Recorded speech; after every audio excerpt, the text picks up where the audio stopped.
sexes, disabilities, within a diverse and honourable society. We have interrupted the culture of failure in Northern Ireland. There is no going back.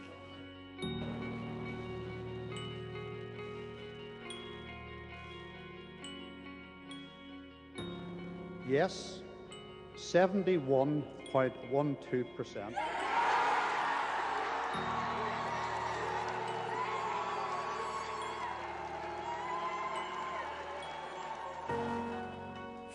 First Minister in Northern Ireland and First Deputy First Minister in Northern Ireland.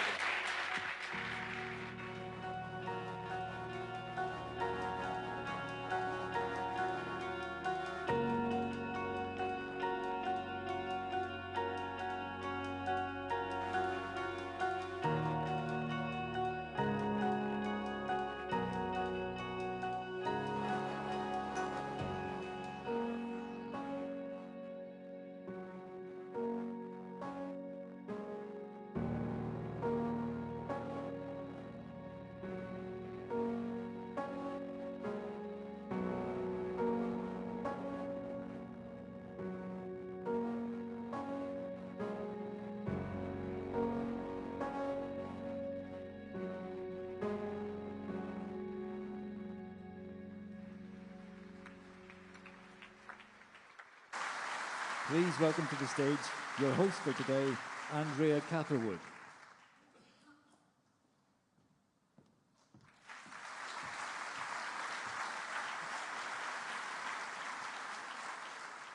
A very good morning, everybody, and a warm welcome to the Sir William Whitla Hall at Queen's University, Belfast, for the first day of Agreement 25, the Dynamics of Peace.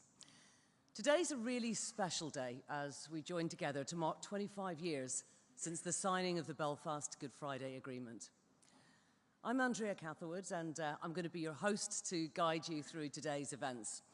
I'm a broadcaster for BBC Radio 4 based in London, and like a number of reporters from Northern Ireland, I left and I went on to become a foreign correspondent and live and work around the world. But I learned my trade here in Belfast. In fact, the first documentary I ever made was for BBC Radio 4 called Coming of Age. It was the 18th anniversary of the start of the Troubles, and I was 18 years old. The point of the documentary was to ask what was it like to grow up and reach adulthood having never known peace. So I interviewed other 18-year-olds about their experiences. You can probably imagine some of the events that shaped those young lives and our fears for the future. I can't tell you how heartening it is to have seen recent media coverage about those born not like me when the Troubles started, but when they ended. When the Good Friday Agreement was signed, those peace babies, those who have never grown up knowing the kind of violence that we lived through. Perfect? Absolutely not. Transformational? Yes. And that agreement, of course, would not have been possible without many of the distinguished guests and inspiring speakers that we're going to hear from today.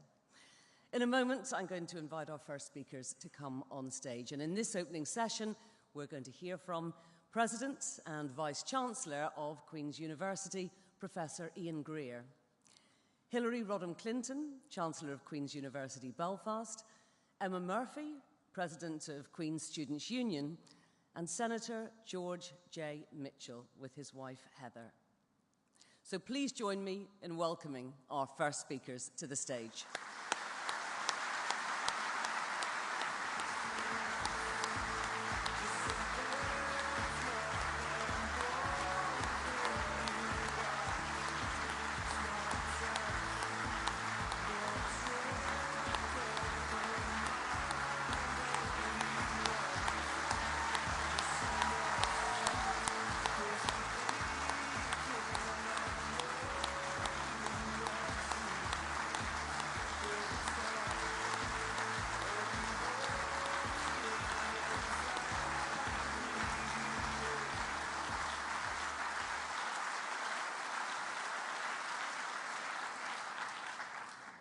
Well, I'd like to invite President and Vice-Chancellor of Queen's University, Professor Ian Greer, to officially open the conference. Ian.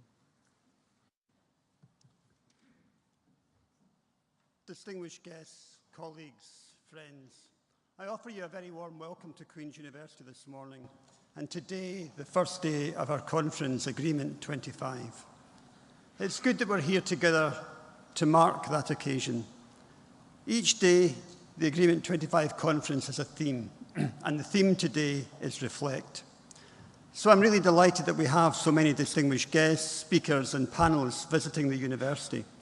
Contributors who can speak with the authority born from making the agreement a reality. We'll reflect not only on the Belfast Good Friday Agreement, but also on the peace and prosperity of the last 25 years. With today's theme of reflection, we think on the huge milestone that was reached when the Belfast Good Friday Agreement was signed. A critically important milestone on a journey, but as many have said, it's not our final destination. Rather, the agreement is a set of tools that can help us overcome the challenges on our path. Sadly, there are still some events that emphasise the fact that we remain on that journey. Events that bring us right back to those painful memories of the past, notably the recent attempt on the life of Detective Chief Inspector John Caldwell. The solidarity shown by our Northern Ireland politicians following that event sent an important signal. Strong confirmation of their commitment to a peaceful future, peace that will bring prosperity. That reflection reminds me of the words of one of our greatest alumni, Seamus Heaney. Hope is not optimism which expects things to turn out well, but something rooted in the conviction that there is good worth doing. As we reflect on the last 25 years, we can see that good. It's become the reality of our everyday life in Northern Ireland. That good came from the hard work of many leaders. Leaders who were central either to creating the agreement or to delivering the lasting impact over 25 years.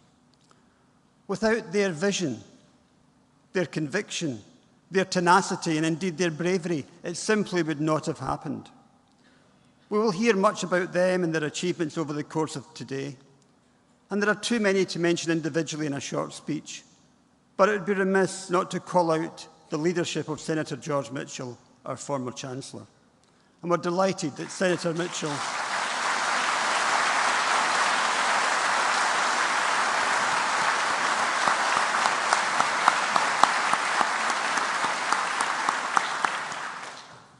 and we're really delighted, of course, that Senator Mitchell is with us in person for this event. We're also proud that Queen's is an anchored institution for Northern Ireland, and we're part of that journey.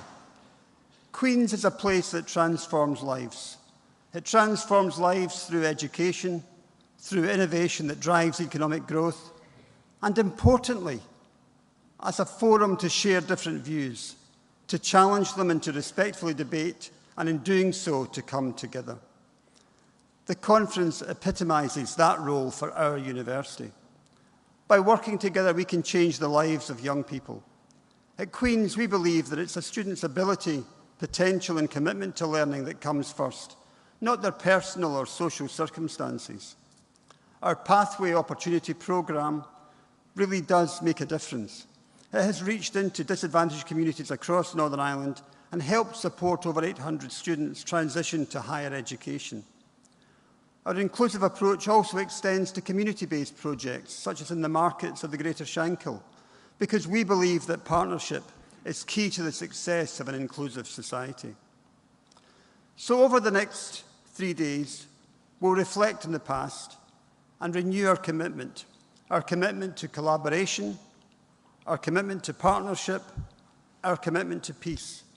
And we'll reimagine the future as we journey from the history of the Belfast Good Friday Agreement to our hope for the future. In the words of Seamus Heaney, over these 3 days we will see hope and history rhyme. Now, the focus of any university is, of course, our students.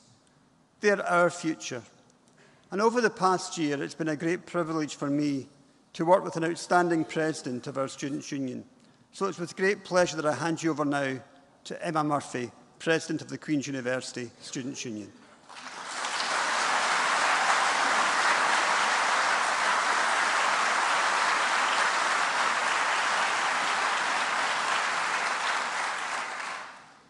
Ladies and gentlemen, honoured guests and friends, I am absolutely privileged to be speaking to you on this celebration for the 25th anniversary of the Good Friday Agreement. This conference is rightly being hosted by Queen's University, as I know that for so many from here, university is a chance to meet people from different backgrounds. Whether it's in the classroom or over a pint or two in the Students' Union, it's still many people's first chance to experience true integrated education. Today, I want to specifically pay homage to the contributions that the student movement has made to the peace process. For decades, students have been at the forefront of advocacy and activism through peaceful protest, rallies, and calling for the end of violence. In 1972, the forming of the National Student Union in Northern Ireland, NUS-USI, was one of the first institutions to work across the UK and Ireland, and has been regarded by many as the blueprint for the Good Friday Agreement in how it has collectively brought students together as a force for good against sectarianism. From civil rights to participating in the Yes campaign for the 1998 referendum, the student movement has been key at putting pressure on political parties to get in the room with each other and has shown the importance of standing up for what you believe in. The student movement today is still integral to creating change and challenging the status quo. As president of the Students' Union, young people that I speak to have no doubt in their mind about peace. For us, there is no going back. Instead, their minds are focused on the issues of today, the cost of living crisis, housing, climate change, job opportunities. There's no doubt that the past quarter of a century, has improved conditions here, but there's still much further to go. In 2023, we should not be living in damp houses, relying on food banks, or being forced to work long hours. Young people should not be disenfranchised by politics here and reluctant to get involved. I myself am a peace baby. At 23 years old, I've been born and raised in Belfast my whole life. For me, so much of the troubles has been a ghost story, to steal the quote from Dairy Girls. Instead of going through violence myself, I've grown up hearing from my dad about the violence and intimidation he suffered through in rural Dromore and the relief he felt every single night closing up his dad's bar. I've heard from my mum questions of why on earth she moved to Belfast from Dublin in the 90s when there was a shooting in the area on the first night that she moved up here. Just to say they are both fine now and in the audience doing well. To so many in the room, activists, elected representatives, people working in communities, I'm forever indebted to you. Thank you.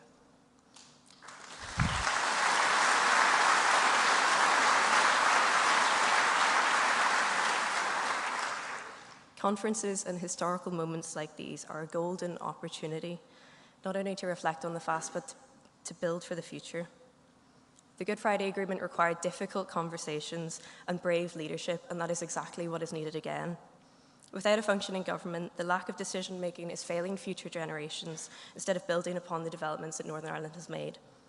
Let this anniversary be the impetus for action against stagnation and towards progress.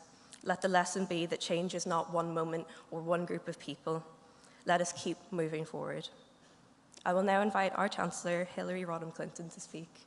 As one of the most recognised female politicians in the world, her role in peace building in Northern Ireland was integral by not only championing the work of the Women's Coalition, but by going into local working class communities and speaking to women there and building peace. Thank you so much.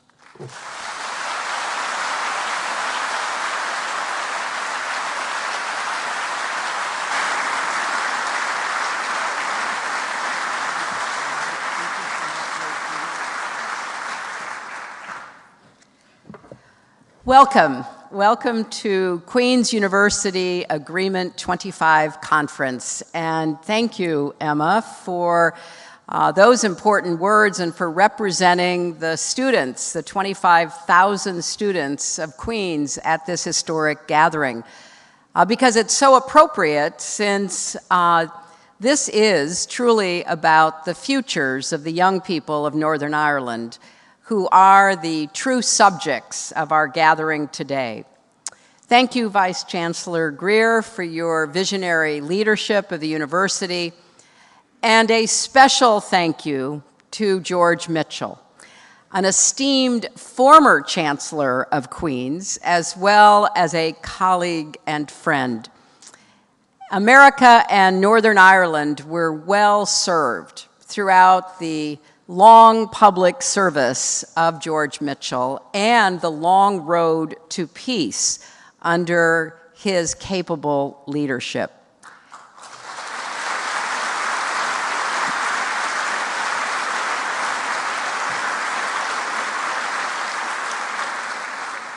He rightfully earned not only the respect, but also the trust of participants on all sides.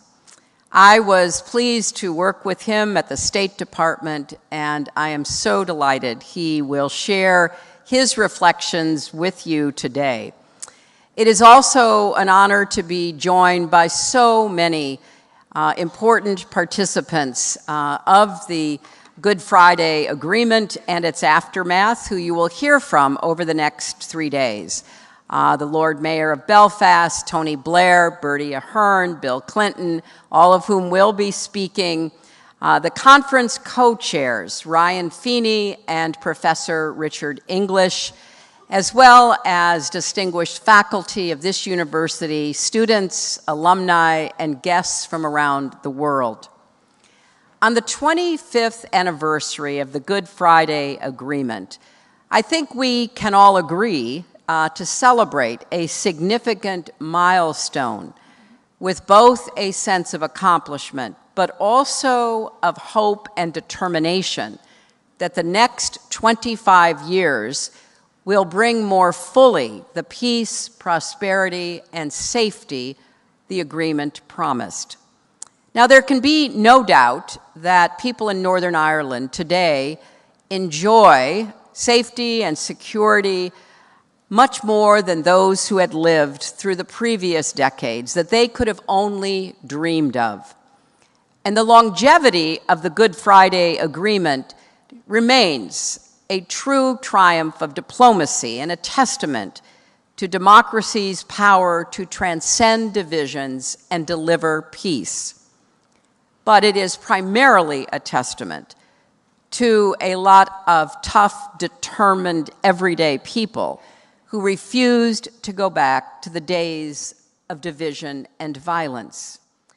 This first day of the conference is titled Reflect, as we hear from the architects of the 1998 Belfast Agreement.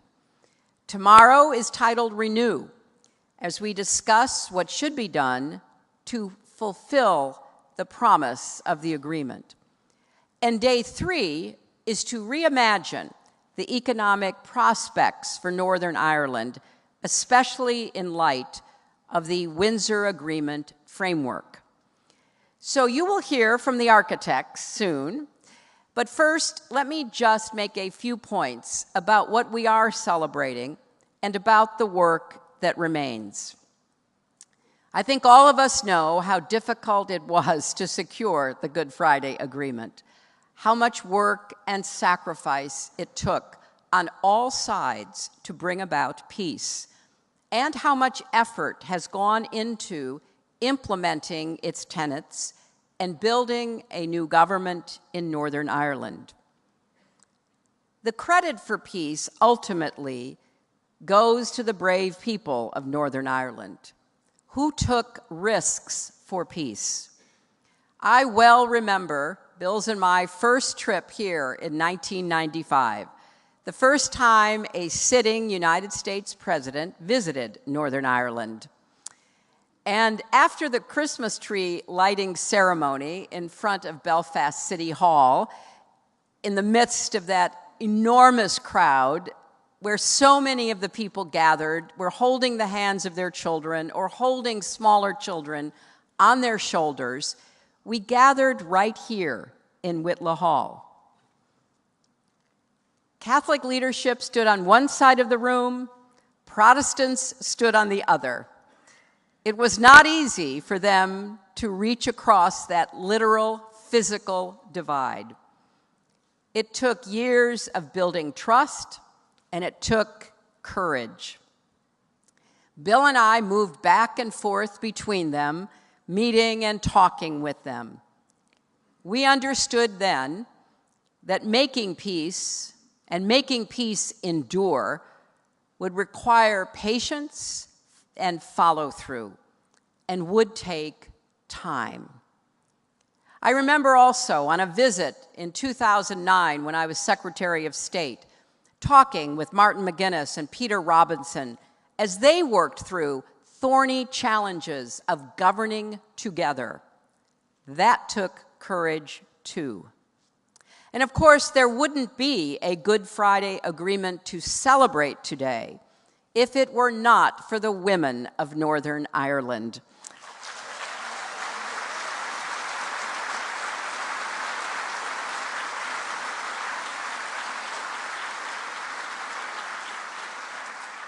I well remember starting in 1995, meeting with Protestant and Catholic women, mothers and daughters, sisters, aunts, friends who may have attended different churches on Sunday, but 7 days a week prayed that their husbands and their sons, their friends would come back and forth from work, from shopping peacefully, prayed for a better future for their children and grandchildren. Women like the late Mo Mowlam, Inez McCormick, Pat Hume, determined, unstoppable forces for peace. And Joyce McCartan, who brought together Protestant and Catholic women in a safe house where they realized they all wanted the same things: good jobs, good schools, peaceful, secure neighborhoods, streets you could walk safely down, security and prosperity you could count on to build a life, and human rights.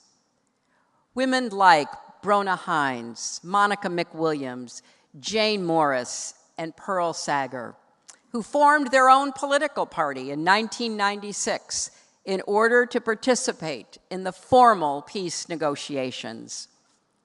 A quarter century of bloodshed and strife, and millennia of embedded sexism had discouraged most women from being in politics, from being in the arena, but not them. One of the goals of this conference is to recognize the role that women played and are playing in peace building. And we're also here to amplify the voices of the next generation of leaders and to create a dialogue to address the major issues impacting society today, so we can keep building on the current peace over the next 25 years. Because while the Good Friday Agreement is an enormous achievement, we know that peace, prosperity, and progress that so many have worked tirelessly to achieve remains incomplete. The work of integration in housing and schools is far from finished. Neighborhoods remain divided. Poverty and unemployment persist. The difficulties of the past continue to threaten the present. You know we are at a standstill with the Northern Ireland Assembly no longer functioning. But the Windsor Agreement provides a path forward, not just for convening, but for positioning Northern Ireland as an economic hub for global trade and investment through privileged access to the UK and all of its trading partners, as well as the EU. Now, there have been many moments in Northern Ireland's peace journey where progress seemed difficult, when every route forward looked blocked. There seemed nowhere to go. But you have always found a way through, And I believe you will again, because the stakes for the people of Northern Ireland are so high. You stand as an example to the world of how even the staunchest adversaries can overcome differences to work together for the common and greater good. So I encourage everyone now to move forward with the same spirit of unstoppable grit and resolve that brought the peace 25 years ago. Your friends in the United States will be behind you all the way as you work toward peace, prosperity, and stability that lasts. So that is what we are here to discuss over the next 3 days. This forum will provide a chance for leaders who created the agreement and those working to extend it and realize its full promise to share their experiences and visions for the future. What I find so remarkable about being here at Queen's is that many of the 25,000 students were born after the Good Friday Agreement was signed. Yet they study together in Maclay Library. They play sports and join clubs together. They have those long, deep conversations you have at university late into the night. The ordinary activities of students all over the world. But when considered in the context of Northern Ireland's history, the idea of young people from all communities, unionists and nationalists, Republicans and loyalists, becoming one another's friends, classmates, and mentors, it's clear there's nothing ordinary at all about what has been built here at Queen's.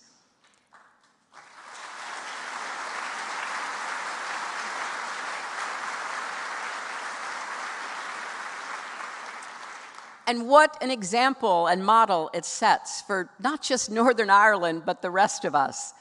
Because Queen's mission is transformation of knowledge and learning of individuals and societies, of leaving its mark on history and the world.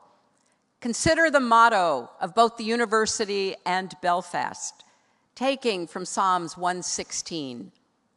What shall we give in return for so much? The answer has been clear from the beginning: as much as we can.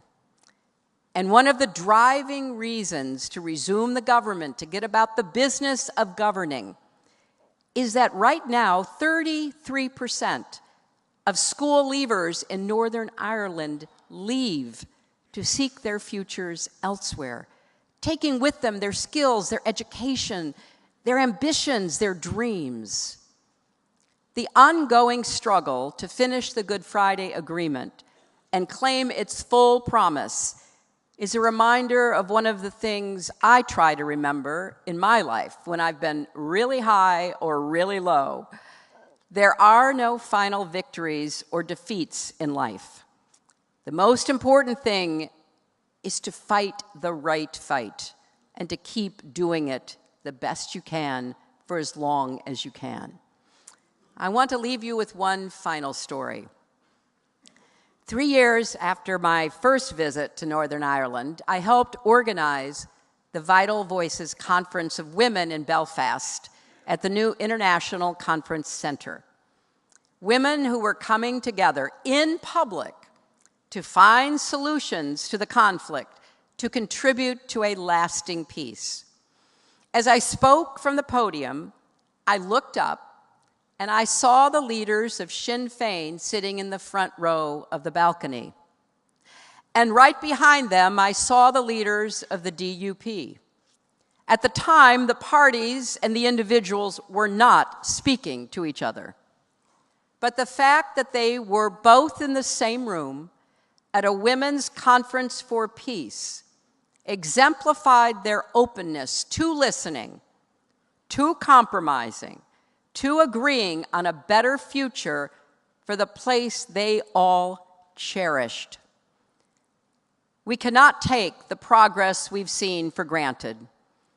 It's what a 15-year-old boy named Mark Lennox from Glen Gormley High School wrote in a letter to my husband in 1995. He wrote, "If Northern Ireland is to have a future, then we must all work hard for peace and make a real effort. We will have to change our ideas and work for change." That is the choice the people of Northern Ireland made in 1998, and it is the choice I hope you will continue to make. This 25th anniversary is the opportunity so many generations have worked toward and waited for, to give the people of Northern Ireland the future they deserve, especially for their children and grandchildren. So let's get to work to see that men and women join together to make the world, as well as Northern Ireland, better for the next 25 years and 25 after that. Godspeed.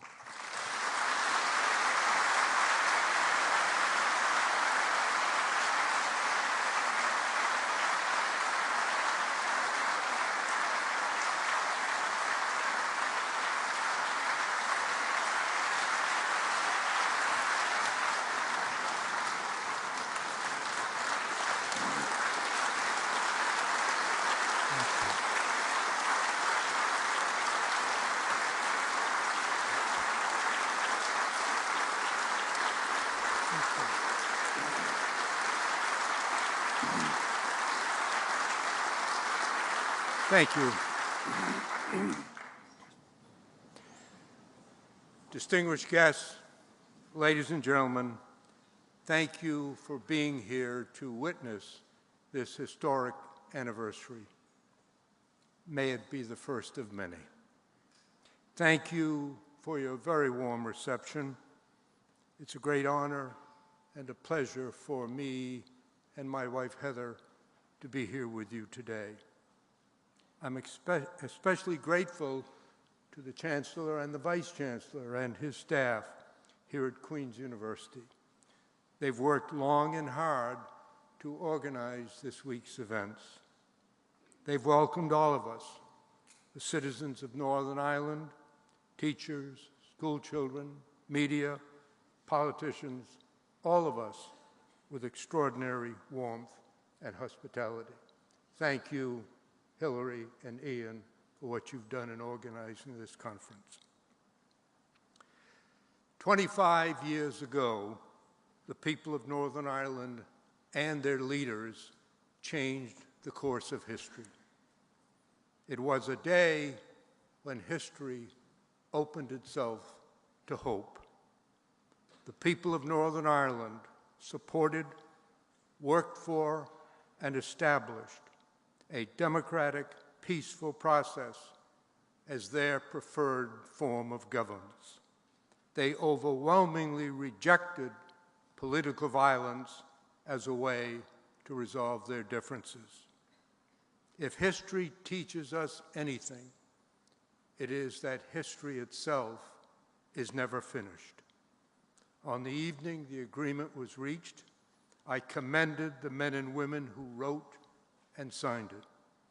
But I also said that it would take other leaders in the future to safeguard and extend their work. And so it has. I am here with many others to sound that bell one more time. Life is change for every human being, for every family, for every government, for every society. All human beings, every single one of us, is fallible, as are all human organizations and institutions. And in human affairs, the answer to every problem contains within it the seeds of a new problem. Today, a quarter century after the agreement, the people of Northern Ireland continue to wrestle with their doubts, their differences, their disagreements. This, of course, is only natural, and they will continue to do so no matter how successful their political leaders are. The answer is not perfection or permanence. It is now, as it was then, for the current and future leaders of Northern Ireland to act with courage and vision, as their predecessors did 25 years ago, to find workable answers to the daily problems of the present, to preserve peace, to leave to the next generation peace, freedom, opportunity, and the hope of a better future for their children. One of the strengths of democracy is the right of all citizens to publicly disagree with and to criticize their government officials and their policies. But all values, when carried to extremes, can become vices.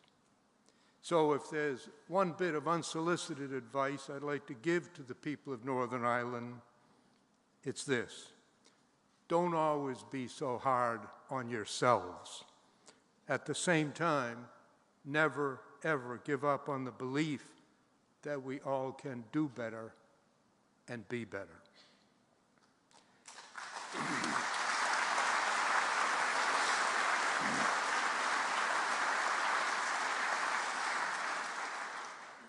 The future becomes the present in a heartbeat.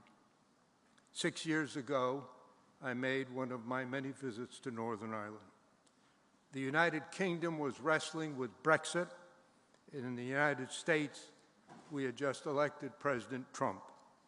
While I was here, I was asked several times essentially the same question: can you comment on how terrible and upsetting the politics are here in Northern Ireland? So much anger, so much disagreement, so much distrust. In reply, I said, well, I can't speak for the UK, but I've just come from the United States, and I don't think any American is in a position to lecture others on their disagreements.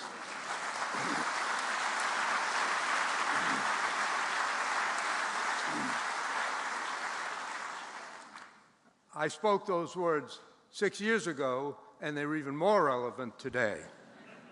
I do acknowledge, with a nod to the great sense of humor that often accompanies it, that people in Northern Ireland are quick to take offense. I was made aware of this quite dramatically in June of 1996 on the very first day of the all-party talks. In a large conference room filled with delegates from the two governments and 10 political parties, David Irvine, in a loud voice, shouted across the room to me. "Senator," he said, "if you are to be of any use to us, there is one thing you must understand." "What is it?" I asked. With a smile on his face, he replied, "We in Northern Ireland will drive 100 miles out of our way to receive an insult." Like you, I laughed, thinking it was a joke. But as I looked around the room, they weren't laughing. They were all nodding in agreement. Over the next few years, I witnessed firsthand the unique skill of Northern Ireland politicians in the art of insulting their opponents. But a wise person can always be superior to the insults he or she receives. Wisdom and courage and grace and even stubborn desire can help to sow peace and root it down deep in the soil where it can once again grow. So I say now to the current and future leaders of Northern Ireland, there is much in your history and in your politics that divides you, but there also is much that can bring you together, that can inspire you to continue what your predecessors began a quarter century ago. It is not a sign of weakness to resolve your differences by democratic and peaceful means. To the contrary, it is a sign of strength and of wisdom. And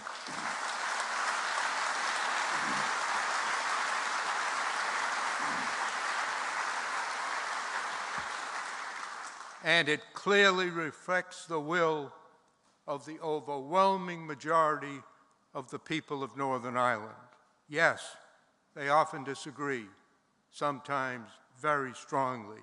Yes, they may take offense quickly, but it is unmistakably clear that the people of Northern Ireland do not want to return to violence, not now and not ever.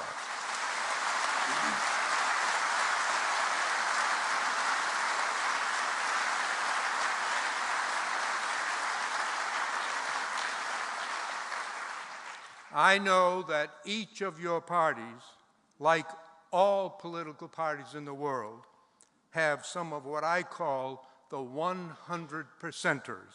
They want everything their way all the time. To them, any compromise is a sign of weakness. But I say to you that reasoned, principled compromise is essential, especially in divided societies, and it reflects a belief in democratic values, that we all are in this together.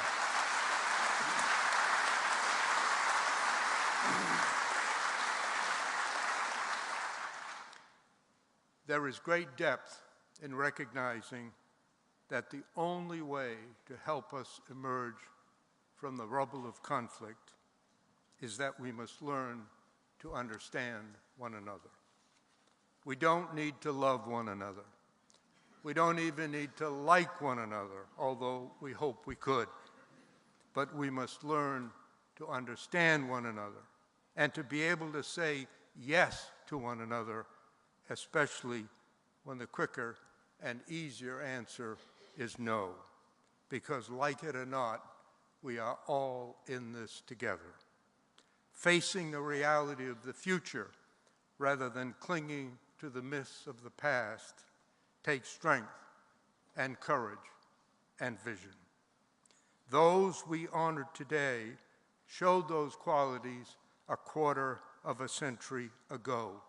They will be forever remembered, and others will be remembered as well.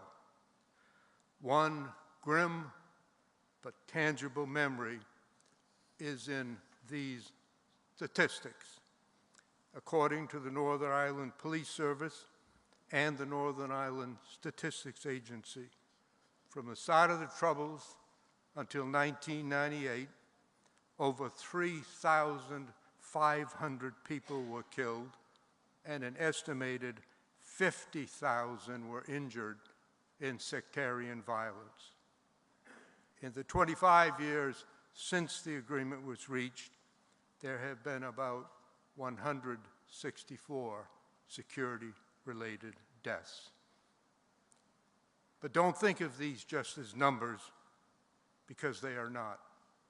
Think of them as mothers and fathers, sons and daughters, whose lives were cut short or permanently impaired. Still, to this day, their lives echo down through the years. And so I ask each and every person in this hall to stand and honor all of these lives, and every one was an individual human being. All of these lives with a moment of silence. Please stand.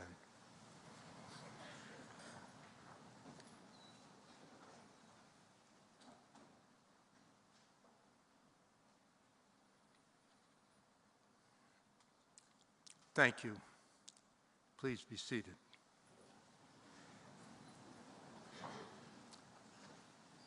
There have been many architects in the House of Peace. It is impossible to name them all. They, of course, include President and Secretary Clinton. I'm very grateful to President Clinton for appointing me to serve as his representative in Northern Ireland and for his unswerving support for me and for the people of Northern Ireland during the long years of failure that followed until we got an agreement. Prime Ministers Blair and Ahern were absolutely indispensable to the process, as were other leaders of the UK and Irish governments. Many of their predecessors helped to lay the foundations for peace. They include Albert Reynolds and John Bruton in Ireland and John Major in the United Kingdom. Major and Bruton made the crucial decisions to establish the all-party talks and to invite the independent chairman to head that process. I shared that role with two extraordinary men, the late Harry Holkeri, the former Prime Minister of Finland, and General John de Chastelain, the former head of the Canadian Defence Forces. Each of us was well served by small but very able staffs. For me, they included Martha Pope, David Pozorski, and Kelly Curry. Both governments were represented by a succession of very able ministers and officials. They included from the UK Lord Patrick Mayhew, Sir Michael Ancram, Mo Mowlam, Lord Paul Murphy, Jonathan Powell, and Bill Jeffries. From Ireland, Dick Spring, David Andrews, Sean O'Higgin, Liz O'Donnell, David Cooney, Tim O'Connor, and David Donahue. Special recognition must, of course, go to the leaders of the major Northern Ireland parties. John Hume led the Social Democratic and Labour Party, and David Trimble led the Ulster Unionist Party. Without John Hume, there would not have been a peace process.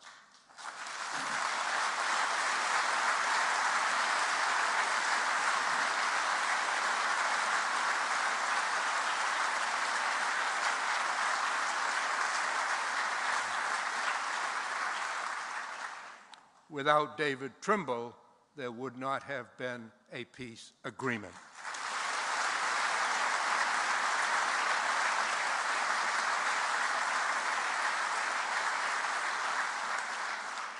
They were justly awarded the Nobel Peace Prize.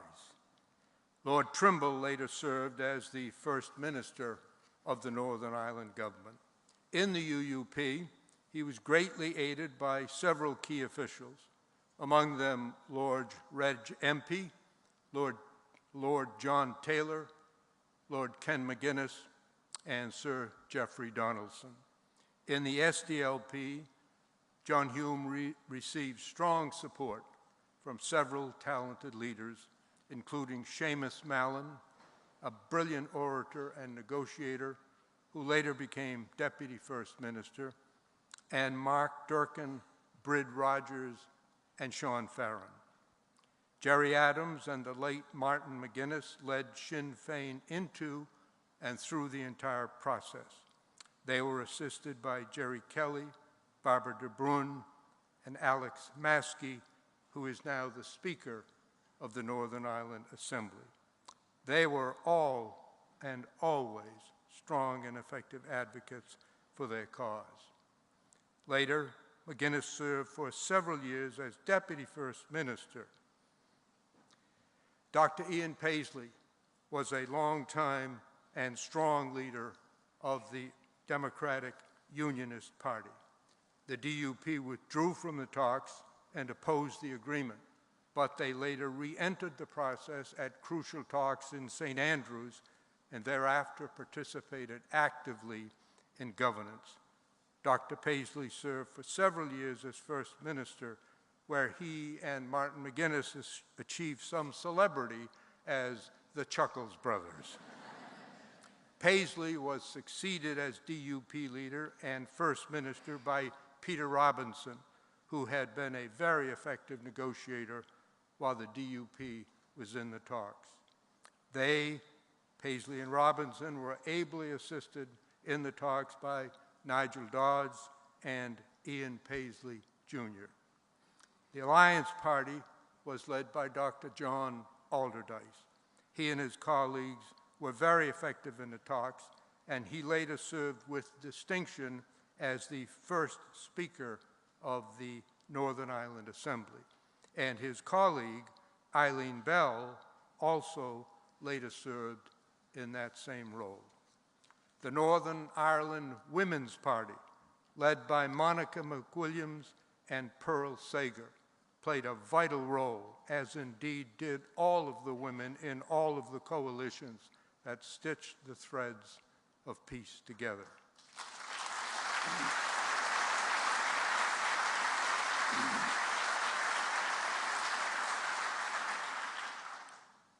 The Loyalist parties were small in number, but they played a very large role in the negotiations. Their leaders were David Irvine and Gary McMichael. Both were outstanding and powerful advocates for peace. They were assisted by other articulate leaders like Billy Hutchinson and Dawn Purvis. The Labour Party was effectively led by Malachy Curran. With the perspective of a quarter century, the strength of these leaders and the people they represented has become clear. Their places in history have been assured.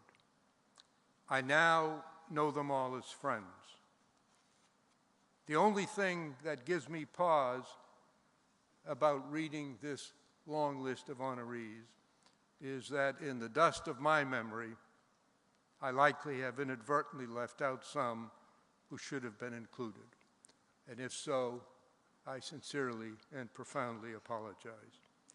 So I'd like to now ask you to stand again to applaud these courageous men and women who brought peace to Northern Ireland with a sound that will ring out for years to come.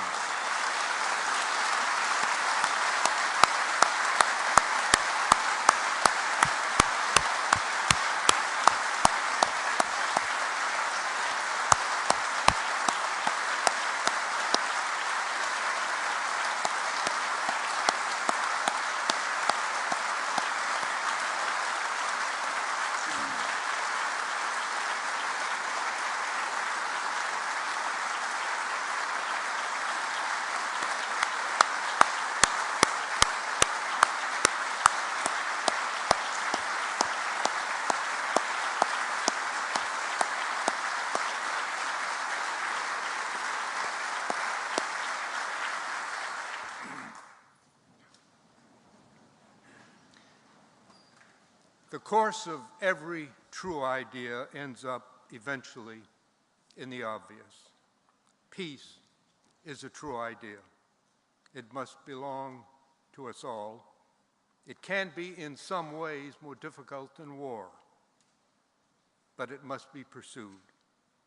It is our task, the task of our children and of their children, to ensure this peace so that history continues to open itself to hope. Speaking of children, in October of 1997, my wife Heather gave birth to our son Andrew. By then, I had been involved in Northern Ireland for nearly 3 years. The all-party talks had been going on for a year and a half, and there had been no meaningful progress. Actually, no progress of any kind.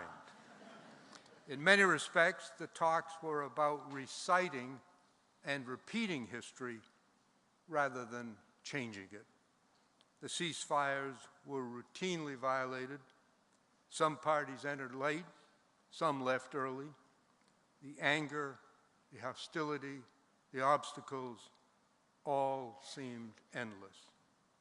Over and over again, I was asked, Senator, since you have failed to get an agreement, when are you leaving Northern Ireland to go home? Earlier that year, after an especially difficult period, Heather and I briefly discussed that question. I told her I wanted to stay, and she agreed. So I returned, and as I had always done, I answered that same question day after day, saying that while it was true that we hadn't gotten an agreement, I still felt it worthwhile to continue the effort to try to end the violence. But then our son, Andrew, was born. And as every parent knows, my life and my responsibilities would change irreversibly. I flew home for his birth, and I also made plans to travel to Washington to meet with President Clinton's National Security Advisor. My intention was to tell him that I was, for the first time, seriously considering leaving Northern Ireland, to ask for his reaction and advice, to request a meeting with the President to discuss the matter. I had continued my close relationship with President Clinton as he and Mrs. Clinton maintained a deep concern and an intense personal interest in Northern Ireland. My wife, Heather, had to remain in the hospital with Andrew for a few days. So it was there that we had a long and somber talk about the future. I had asked and was told that on the day of Andrew's birth, 61 children were born in Northern Ireland. We talked about what Andrew's life might be like and about the lives of the 61 children from Northern Ireland. Then I told Heather that I was going to Washington and why. Her reaction was immediate and strong. She said, "You have to go back until it ends one way or the other. If you leave now when the fighting resumes and lots of people die, you'll never be able to forgive yourself. Go back, give it one last try. I'll take good care of Andrew. You think about those 61 children from Northern Ireland." So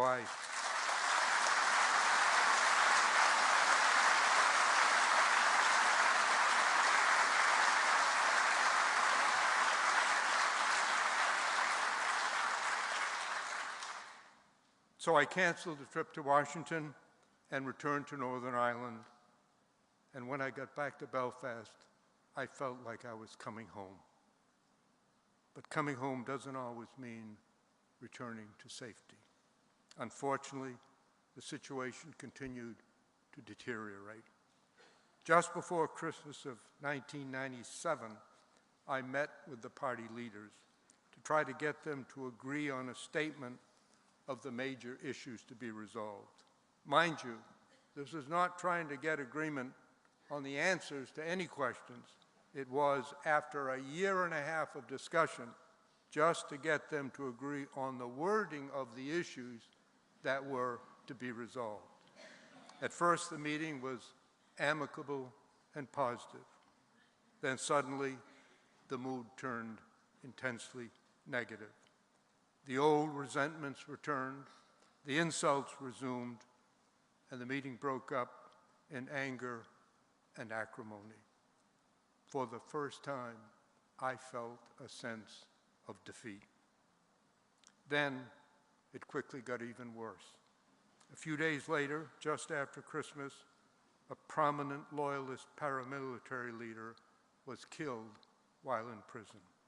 That touched off a round of retaliatory violence that threatened to end the talks and to plunge Northern Ireland back into the Troubles. The next series of meetings, some in London in January and in Dublin in February, were not in any sense negotiations. To the contrary, they became outlets for anger, for hostility, and the desire for revenge, as each side blamed the other for the escalating violence. Two parties were suspended from the talks. As we left Dublin, the mood was negative and the outlook bleak. So much effort seemed to be going down the drain of history. On the flight back to the US, my sense of defeat and despair deepened.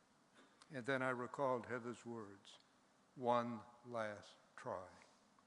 I took out a pad of paper and I wrote down the draft of a plan for a final intensive effort with an early, unbreakable deadline. I talked with my two colleagues, Prime Minister Holkry and General de Chastelain. They were in full agreement. When we returned to Belfast in March, we entered into discussions with the two governments and the 8 political parties still in the talks to get an agreement on an early, unbreakable deadline for an end to the talks, one way or the other. That discussion was long and difficult, but finally in late March we got agreement on 2 weeks of final negotiations and, crucially, an unbreakable deadline. My sense of despair gave way to a sense of hope for one important reason. We, the independent chairman, had no authority to impose a deadline. We could propose it as we had, but it required the approval of both governments and of each party. The fact that every party still in the talks agreed to the deadline meant to me that they were sincere in wanting an end to the conflict, despite their deep differences and the nearly 2 years of unproductive haggling they'd just been through. They still faced very difficult issues on which they had strongly conflicting views, but they did not want to return to the violence of the past. And the only way to do that was to reach an agreement. There was another reason for my hopes, personal to me and much less serious. I'd been involved in Northern Ireland for more than 3 years, but I still had a hard time understanding some of what was being said in the negotiations. I'd spent 15 years in the United States Senate, the last 6 as the Senate's leader. The debates were vigorous, but orderly, one speaker at a time. Here, especially in the early years, there was disorder. Delegates from 10 political parties hurled insults back and forth, shouted at and insulted each other, and some regularly and loudly stormed out in protest. I learned that the dramatic walkout is a major feature of political life in Northern Ireland. And the only thing that reminded me of the Senate was that some people spoke often and at very great length. It took a long time to establish an orderly process. Along the way, I made many mistakes. One of them was at the beginning of the talks, and it was in a naive and misguided effort on my part to be helpful. As a politician myself, I knew that all of them, politicians, liked to talk, and none of them liked to listen. So I foolishly said to them, if no one else will listen to you, I will be here. You will be heard. How I regretted that over the next...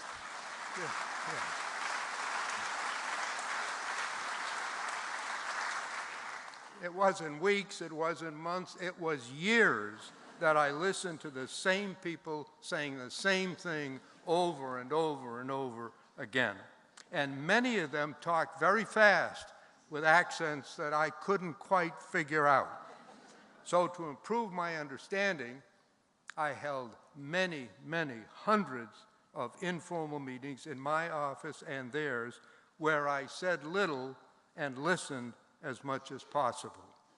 Listening, really listening to someone else speak, is hard, especially when it goes on for years. But it's also a sign of respect, and I respected them for what they were trying to do. By a fortunate coincidence, this effort began to pay off in the lengthy discussions to establish a deadline. So as we began the last 2 intensive weeks, I was encouraged by the fact that finally I could understand everything that was being said. More importantly, the long period of listening greatly helped me in the search for common ground. We set a deadline of midnight, Thursday, April 9. We didn't meet that deadline. and we also failed to meet the targets we had set for each of the 14 days of the final effort. My memory of those 2 weeks is a blur of constant activity as 2 governments, 8 political parties, and the independent chairman sought a written agreement on which all could agree on 3 complex and related relationships within Northern Ireland, between Northern Ireland, and between Ireland and the United Kingdom. My admiration grew for the men and women who struggled to find common ground against a history of distrust, disagreement, and violence to the limits of their physical capacity and under enormous political pressure. On the last week, Prime Ministers Blair and Ahern came to Belfast and assumed active and highly effective leadership in the talks. On the last night, President Clinton stayed up all night in the White House talking to the prime ministers and to the party leaders. By the morning of Friday, April 10th, we had assembled the product of all of these efforts into a single document. 2 years earlier, at the beginning of the talks, I had told the delegates that if there was ever to be an agreement, it had to be theirs. No acceptable agreement could be imposed from above or from outside. As we distributed the final document to them that morning, I reminded them of that statement orally and in writing. I said to them, virtually every word in this document has been spoken or written by someone from Northern Ireland. This is your agreement. It is of necessity a compromise. It does not resolve every issue. There is much in it you will not like. There is much you will like. But this is the end. Now you must decide. And I asked each of them, please say yes. Each of the parties then went into caucus. Through the day, they debated the future of their homeland, of their constituents, of their families. Their questions and concerns were many and varied. The prime ministers tried to answer their questions, to reassure them, to encourage their approval. By the afternoon, the final calls started coming in, at first a trickle, then a rush, and then there was a lull as I waited for the last call. Shortly before 5, David Trimble called me. I will never forget his words. We're ready to do the business. The party leaders and the government officials gathered in the large conference room, already crowded with reporters, television crews, staff, many others. I had suggested an immediate vote to be followed by a discussion. Nobody objected or disagreed, but in the excitement of the moment, they just started talking, and they went on until everyone had their say. I realized that my suggestion was wishful thinking, and the discussion continued until they were ready to vote. That was fitting because it was their agreement. It still is, and it always will be, theirs and yours, so that history continues to open itself to hope. In the future, politicians will tell it one way, the poets will tell it another, and the history books still yet another. But it's likely that none of us will say it in precisely the way that our grandchildren and their children will understand it. What has led us here has not been perfect. What surrounds us now is not guaranteed. And what will lead us on is the ability to recognize the faults of the past and the dreams of the future. The agreement reached in 1998 did not resolve all of the outstanding issues. It was a political compromise, the best that could be achieved at that time. In the years since the agreement, there have been many chronicles describing those momentous events. Many individuals have been lauded for their efforts, and appropriately so. I believe it clear that the greatest heroes were the people of Northern Ireland and their political leaders. In the most difficult and dangerous of circumstances, those leaders acted with courage, with vision, and determination. At one time or another, all were criticized or rebuked. Some lost their public offices. Some of their political parties suffered huge declines. But most remarkable feats often suffer setbacks. I'm immensely favorable to the people of Ireland, North and South, and their leaders. Peace may come dropping slowly, but when it settles, it confirms the humanity in all of us. Triggered by this anniversary, there has been much discussion recently about the agreement. Of course, everyone is entitled to, indeed encouraged, to express their views. Some in and out of Northern Ireland have criticized the agreement because it did not solve every problem and because there continued to be in Northern Ireland some failure, disappointment, dispute, disagreement. But I respectfully disagree with these critics. I believe the statistics on deaths and injuries I cited earlier are by themselves a powerful response to such comments. Those who advocate such views are in effect holding Northern Ireland to an impossibly high standard that no other society could meet or does meet. What society doesn't have violence? What society doesn't have some criminals, including some masquerading as patriots? What society doesn't have disagreements, disputes, some disarray? And I say, as a visitor and a friend, Northern Ireland is a good place. The people are good people. They're energetic, they're hardworking, they're hospitable. They're trying to do what's right even as they disagree on its definition. They want peace.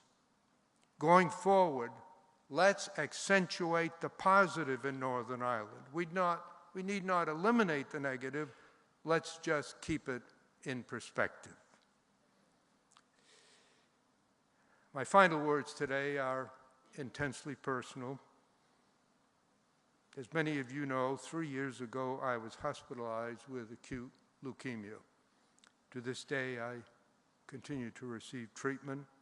As a result, my ability to function has been severely diminished.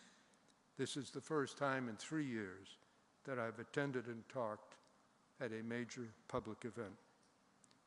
But Heather and I came here today because we want to say personally and directly to you and through you to all the people of Northern Ireland, from the bottom of our hearts, we thank you for your warmth, your hospitality, your generosity. We love Northern Ireland, the people and the place, and a very large part of our hearts and of our emotions will forever be with you. In approving the agreement by overwhelming majorities in a free and democratic election, the people of Northern Ireland and of Ireland showed others the possibility of hope. Within the word impossible is embedded the positive word possible. When you approved the agreement, you were also talking to Israelis and Palestinians, to Colombians, to Africans, to Asians, to Americans.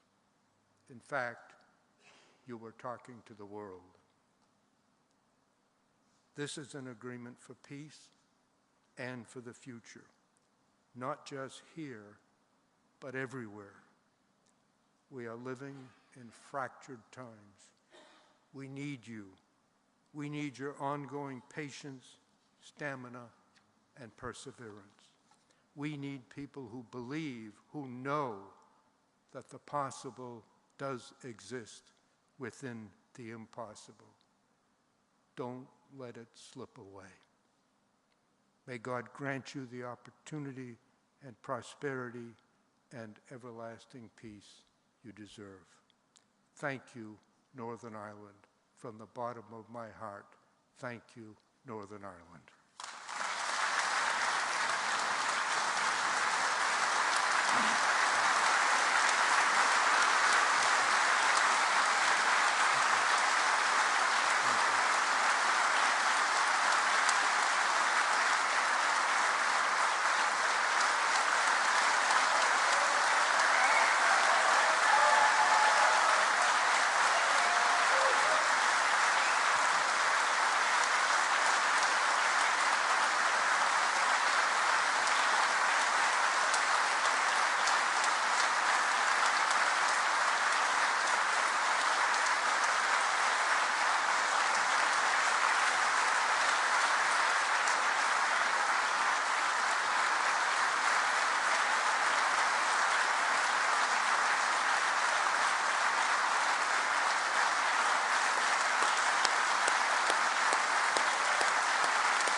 Whoa, follow that. Senator Mitchell, thank you so much for such a memorable address and for sharing your wisdom with us. I think we also probably just got some sense of your charm and your humor that must have helped a lot in those long, long negotiations.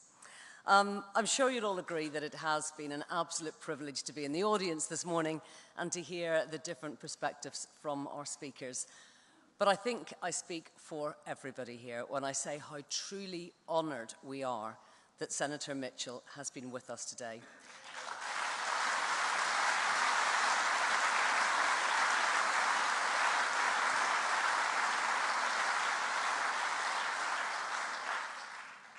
Senator, we will long remember and be grateful for your skill, your patience, your determination, and your devotion. Can we have another round of applause just to say thank you to Senator Mitchell?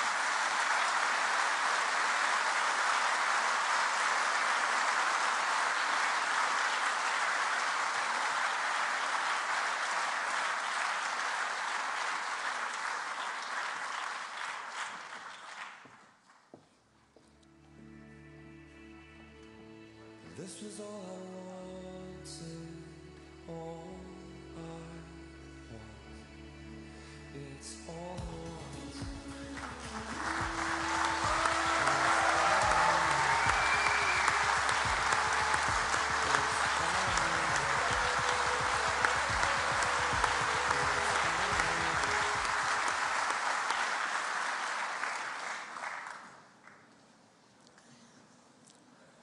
Now, today's theme is reflect. And I'm sure that, like me, after listening to this morning's speakers, many of you have been thinking back about the last 24 years and just how much has changed in Northern Ireland. So now we've got the chance to hear some reflections from our first panel. It's called Building Bridges, the Two Governments. And in a few moments, I'll invite the panelists to join us on stage. They're led by our chair, Professor Mary McAleese, the former President of Ireland. And the Professor is joined by Paul Murphy, Lord Murphy, former Secretary of State for Northern Ireland, by Tim O'Connor, former Secretary-General to the President of Ireland, Liz O'Donnell, a former Minister of State and representative of the Irish government in those negotiations, and Jonathan Powell, the lead British negotiator on the agreement. So please join me in welcoming them all on stage.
delegate talks leading to the Good Friday Agreement.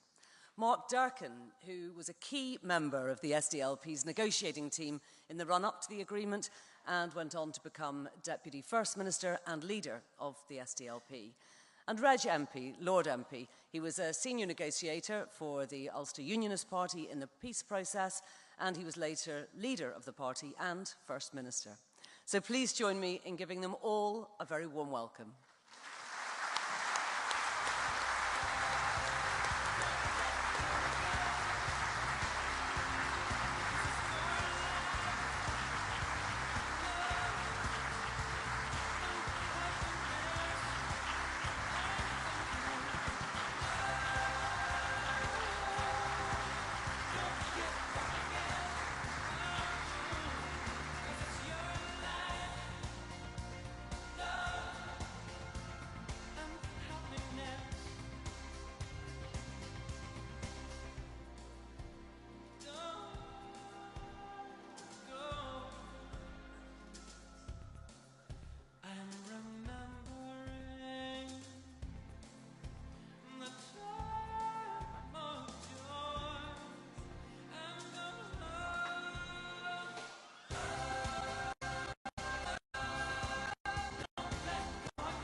Well, good afternoon and welcome back after that fabulous morning and just such a moving tribute to those who have passed on, but also those who have played such an important role in this historic Good Friday Agreement.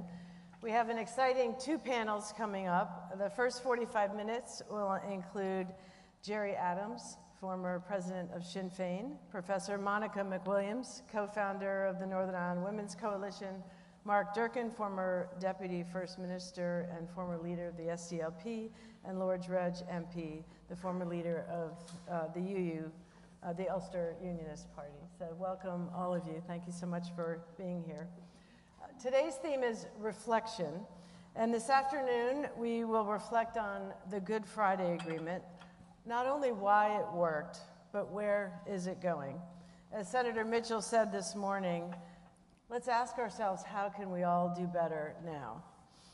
For me, the Good Friday Agreement worked for four key reasons. One, it was the passing of a generation.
Massive accomplishment. And yet 25 years on, Stormont is still not up and running. 160 people have been killed since 1998. The society is still divided. Some critical issues remain: the process of truth and reconciliation, justice, civic forum, Bill of Rights, how to involve the parties left out of the original Stormont formula. These are not easy issues. So we'll take a look this afternoon on why the Good Friday Agreement worked, why it held, and where it should go next. So I'll ask each of the panelists one question at first, and then we'll go back and have a second one specifically to each panelist. So let me start with just asking each of you briefly, comment on what was the magic of the Good Friday Agreement in 1998. And then looking back with the benefit of 25 years, what's the one thing that you would have done differently, if any? And we'll go in the following order. We'll start with Lord Reg MP, then Mark, then Jerry, then Mo. So, over to you. Well, I suppose in retrospect, you asked what would you do differently, but before we come to that, I think the atmosphere by the mid-1990s was such that paramilitary organizations were being degraded over time. A lot of them had informers. The population was getting completely fed up. You had effectively a new generation coming up, and they couldn't enjoy a proper lifestyle. They couldn't go out. They were afraid of sending their children out at weekends to enjoy themselves. And there was a weariness had crept in after so many years of violence. And by that stage, we had literally thousands of people had been killed, and many more thousands had been injured. And of course, you had a huge audience then of victims who had to live through all of this. So that, plus the economics of it, I think put a lot of pressure on the political parties and the governments to find a way of doing things differently. And hence, you found that there was pressure brought to bear to have a process. And it wasn't simply the 2 years that George chaired. There was other attempts had been made from the beginning of from the late 80s into the early 90s. So it was a culmination of all of these attempted talks processes that culminated in the election of the Forum for Peace and Reconciliation in 1996, from whose members the talks delegates were actually drawn. So I think that combination of things led to a point where change was required. Thank you. Mark? Well, I mean, as already been said this morning, what marked these talks as being different was that they were as inclusive as they were. Also, the agenda was pretty comprehensive. The fact is, when we did spend a lot of time in negotiations talking past each other and talking at each other, defending our different proposals and critiquing what others were saying, there was a point where we realized we couldn't keep talking past each other. We were going to have to come to some sort of agreement. And agreement takes not just mutual engagement, because you can have lots of dialogue and still not agree anything, and we've had a lot of those sessions. It's what takes mutual adjustment for collective advancement. And in our negotiating team, Breed Rogers chaired our negotiating team, and she would put us through our paces and our what we called our homework club, and say, that's all very well, that's a good argument for why we want it, but we still haven't answered various criticisms, we still haven't answered various gaps in our proposals. And so we would have to, as Senator Mitchell said this morning, actually listen to what other people were saying and critiquing and answering that, because we also knew we had agreed as part of the rules of the talks that any agreement was going to have to go to a referendum, north and south. That created a certain realism on all our parts, that we had to have a product that everybody else could stand over, and that there had to be enough in it for everybody else to sell to their electorate. So that was a real realism check, a reality check that we had to factor in. And of course, the fact that it was going to be subject to a referendum, that in turn informed some of our ideas about the institutions. And so the form of elective inclusion that we negotiated into the agreement was partly influenced by the fact that we knew this agreement was going to have to go to a referendum north and south. And if we had come up with a more exclusive form of government, you know, a traditional model of voluntary coalition that would involve the involuntary exclusion of parties, we knew that was going to weaken the likely appeal in a referendum, not just in the north, but probably in the south as well. So we maybe should use a time like this to ask ourselves the question, what were we thinking? And answer it honestly. What were some of the reasons why we thought some of the ideas we did, why we agreed some of the ideas we did, and now, in light of experience, say, do those reasons still stand? Which are the principles and the precepts that absolutely are fundamental, and which are the fixtures and fittings and furniture that maybe need to be adjusted? And one thing you would have done differently? I would have been more insistent post-agreement on, there was a mistake made in the legislation. the bill to create the 1998 Act did not translate the agreement's proper provisions in respect of a petition of concern. And when you fussed about that, you were told that you were paying too much attention to detail, you were a detail wonk, etc., etc. And the British government's answer was to just do, they said they didn't want to do a clunky amendment that would have translated what was in the agreement about petition of concern, which was not a veto. It was simply a trigger mechanism for a special proofing procedure around equality and rights issues. And instead, it was provided for in the legislation as a veto. And then the only adjustment that was made was they said standing orders would make provision for the sort of procedure that was outlined in those relevant paragraphs of the agreement.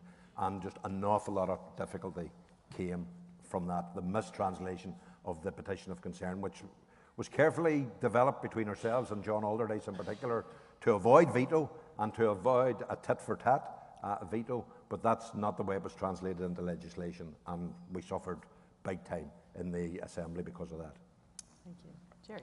Yeah, thanks, Nancy, and thanks to Queen's for hosting this conference, Tamid Wake, Dave Shigolier. I think that we have to give credit to everyone who played any part at all, small or large, in developing this agreement. But I just wanted to give a sort of a personal narrative. You talked about magic, and if there was magic involved, it came from a man called Father Alex Reid. And Father Alex Reid railed against the establishment view. And the establishment view was defeat the Republicans. This is a matter of criminality. This is a matter of gangsterism. Subdue them, and we get on. That's how they defined peace. And Father Alex had a different view along with Des Wilson. He said peace needs justice. You need to listen to people. People have the right to dignity. People have the right to respect, and so on. A turning point for me was in my private meeting with John Hume, which happened 12 years before the Good Friday Agreement, and I've often wondered how it took so long, 12 years, from we first met at the invitation of Father Alex Reid.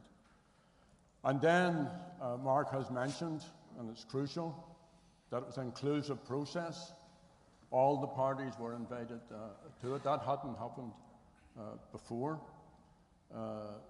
And the agenda, the CLAR, was quite wide and encompassing of all of the issues from constitutional matters through governance, through rights, and so on. So by the time we get into government buildings, and we'd been blocked on a number of occasions and turned away on a number of occasions, we had a fairly match-fit negotiating team, because we had been negotiating with the Irish government, and Albert Reynolds does not get the credit that he deserves for the role that he played with Irish America, and threw that into the Clinton administration, yourself, Nancy, and your colleagues, John Hume, and with a back channel into the British government. So the ability of all of the participants to agree, I think, is testimony to them reading the broad popular opinion, which certainly from the broadly nationalist Republican position was, you need to have an alternative way to go forward. So the Good Friday Agreement wasn't a destination. It wasn't an event. It was the beginning of a new journey. It was a new journey which didn't define a destination. And in fact, from the Irish sort of democratic point of view, one of the most important bits of it is that there's now a peaceful way to end English government rule in this island, if that's what the people want, through a referendum, whenever that comes about. So I think that was a significant matter for all of us involved, plus all the other equality issues, particularly, and the rights issues. I think Mark's right about watching the legislation. There were a number of issues which were agreed which went awry because of deliberately or otherwise the way the legislation was put together. And I remember George Mitchell saying to myself and Martin McGuinness, and this was towards the end, probably into Holy Thursday or thereabouts, when he said, "Look, I have a life, and this isn't it.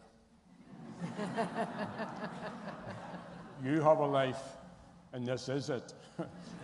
So if there were things that we could have done better, it would have been with due regard to the necessity of implementation. And there's probably other relatives here, but I just want to recognise Daphne Trimble. I've said this a number of times publicly. I really appreciate the challenge that David met in terms of, and he was well served by Reg and other members of the Ulster Unionist Party, but he wasn't well served by other members of that party. And I got to know him much better, well past the Good Friday Agreement, when we used to meet on a personal basis. So I just want to pay tribute to him, and thank you for the little memoriam video, which also, of course, we regret the passing of Seamus Mallon and of John Hume and Martin McGuinness and the others. Thank you.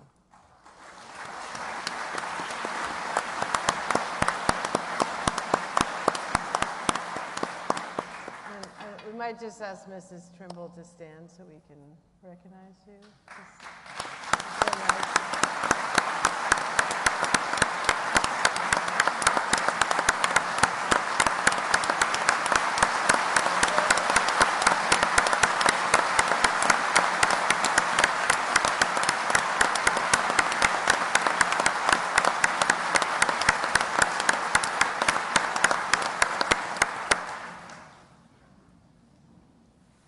Follow that.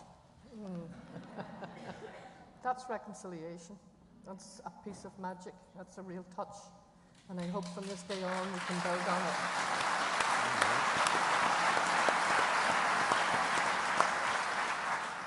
So Nancy, the magic we have heard from the people inside. But I want to pay tribute, because this is a day of reflection, and thank you to Queen's for allowing us to do that. I want to pay tribute to the contribution that came from outside, including yourself. Don't get too embarrassed. Because first, the United States. And I'll pay tribute to the women who generally don't get mentioned. Martha Pope isn't able to come with us. She was George Mitchell's Chief of Staff. All of us recognise her as a very special person, like George Mitchell himself. She can't come because she's doing what women do all over the world. She's caring for her father, who's 102 years old. So she's behind in Washington, D.C. She's a wonderful woman, and she keeps in touch with me all the time to find out how the people here are doing. Alongside Martha, I want to talk about two other good friends who I met 2.5 decades ago. And it's been very special this last few days because we've been able to honour them. I first met Hillary Clinton when she was First Lady. Then I met her as Senator. Then I met her as Secretary of State. And now she's Chancellor of this wonderful university.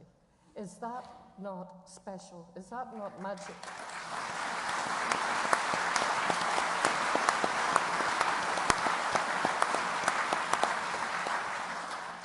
And I see Milan Verveer here, who's now the Ambassador for Women, Peace and Security at Georgetown. We are the closest of friends. And for me, the magic is friendship. The friendship across the Atlantic that has come time and time again to help us over every crisis, over every hurdle. And I am certain that they are there now for us as we try to put the functioning government back up again. And finally, I'd like to say the morale boost that came also, as we saw last week, from President Biden, but from South Africa. And I know that Ralph Mayer is here, and they brought us to South Africa. He drafted the South African Constitution, and we did what George Mitchell asked us to do. Listen, listen, listen. My mother used to say, you've got one mouth and 2 ears, and use them in that proportion. And so that's what we did in South Africa. And I thank the people from Finland and Canada and as far away who came to this little piece of Northern Ireland, where we were known to be cantankerous, Nancy, from time to time, not all the time.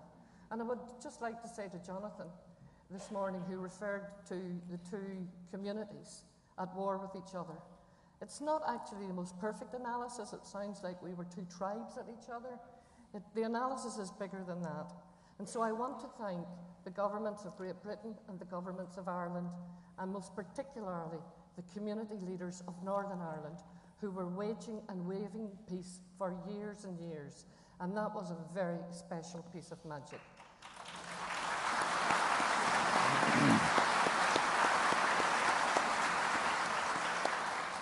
And Mo Mowlam, as you all know, was not only a magician, but her own special touch, which we remembered last night, and brought her magic to it. So those are some of the women that I wanted to pay tribute to. But from inside that room, Yeats, I want to paraphrase just briefly. Out of Ireland we have come. Great hatred, little room, has maimed us from the start.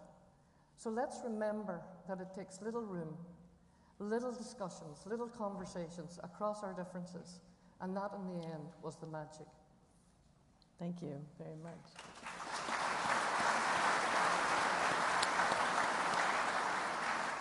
One thing you would do differently? It's like asking what's your favourite book. I would do a few things, but I'm only allowed one. We prioritised the issue of victims, and I'm very pleased the Women's Coalition was there, because I'm often asked, what difference does it make to have women at the table? And many of us had been victims. We had known people who had been killed, people who had been injured. And so we asked for a decent process to be established, that we would remember them and remember their sacrifices.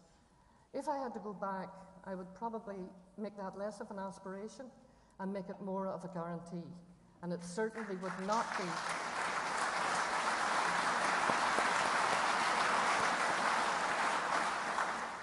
It would not be the legislative process that we're currently seeing in Westminster.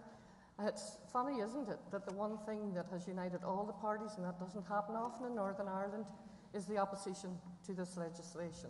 So let's make it human rights compliant. I just don't say that because I'm the Chief Commissioner, or was, of the Northern Ireland Human Rights Commission.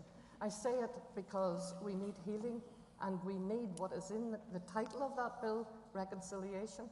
So if I had to go back, I probably would have said, let's keep the spirit of the agreement moving fast, and let's get proper legacy legislation in place.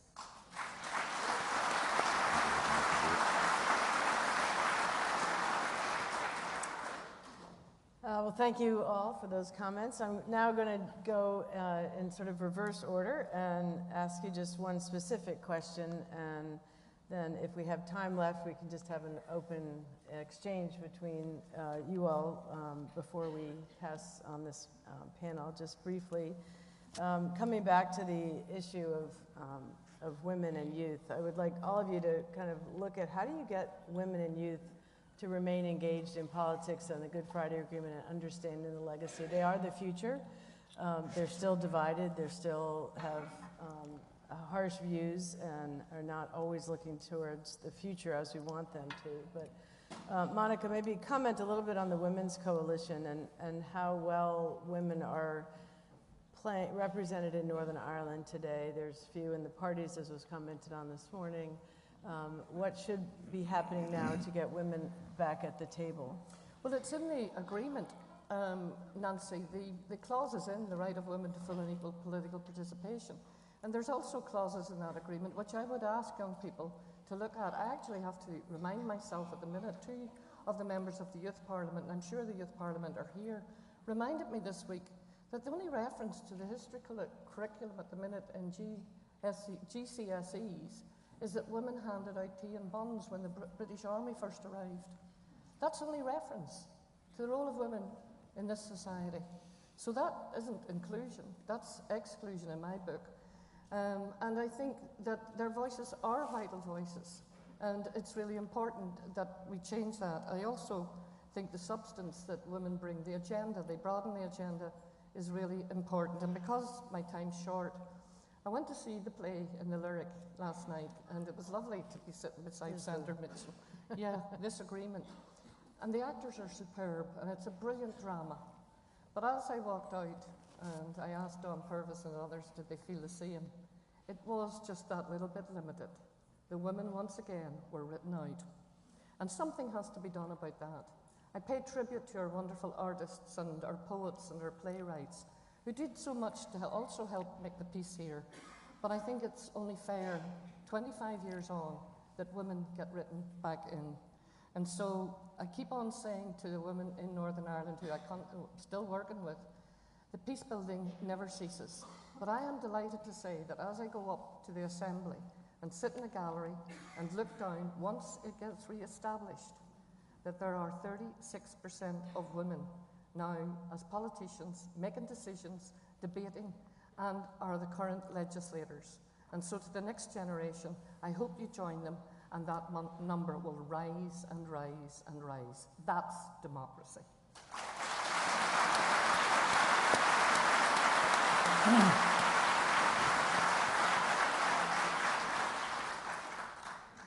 Mark, I think we should pay a little bit of tribute to John Hume's contribution to the Good Friday Agreement. I can still hear his voice saying, it's about people, not territory.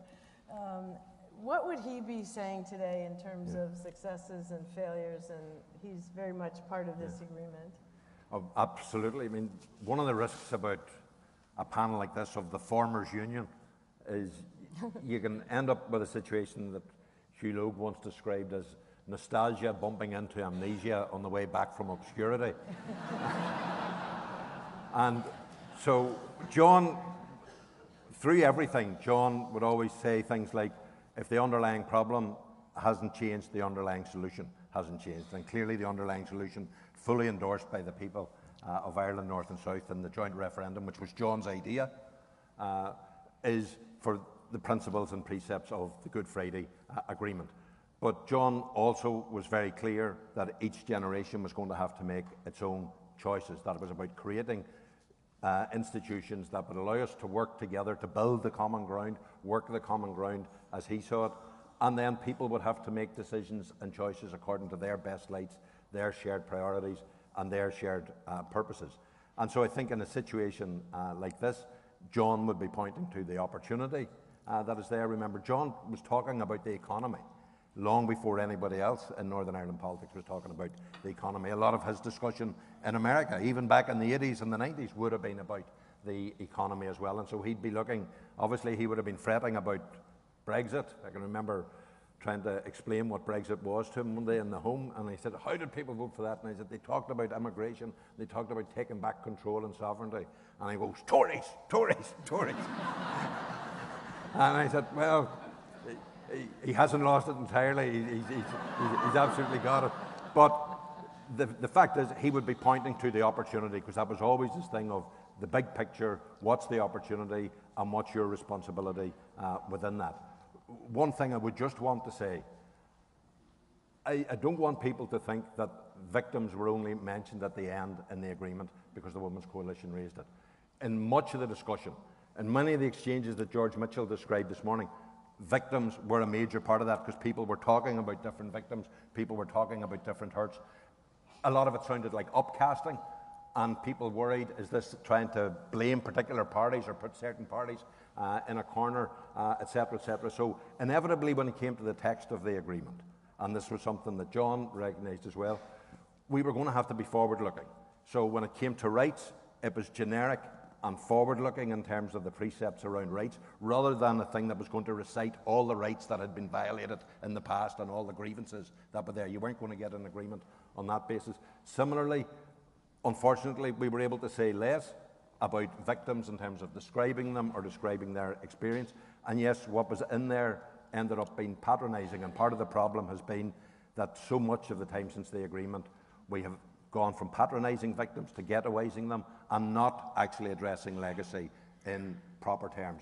But in all of the different initiatives there were, you know, to deal with legacy, like Eames Bradley, like Haas O'Sullivan, whatever, remember, those didn't happen because some parties, and it was different parties at different times, were saying, no, that wasn't right. So we're right to criticise the British government now for the legislation, but collectively, we have some responsibility to take for why we didn't address that issue more constructively earlier. And it's sometimes quoted about John Hume that he's one of the people who said you have to draw a line under the past.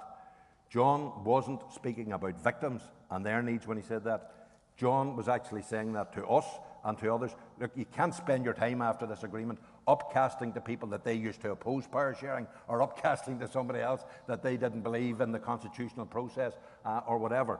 We have to take the agreement as the starting point for our political relationships from here on. That's what he meant when he said draw a line under the past, not anything to do with forgetting victims and leaving them in forgottenhood in the way it has sadly happened.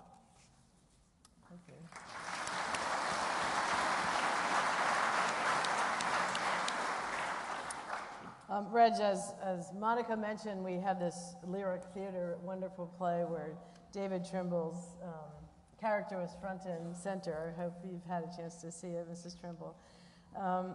What would he say today about the progress and what is needed to get Stormont up and running today? How would he be approaching that?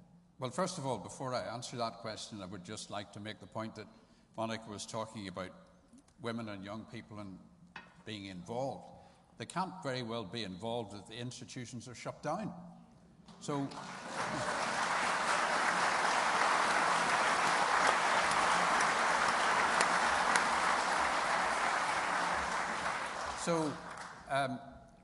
David got dog's abuse, as you will have known. He was under, I would suspect, Jerry may have a different view, but he was under, I think, more pressure than any other of the party leaders, as was visible at the talks process.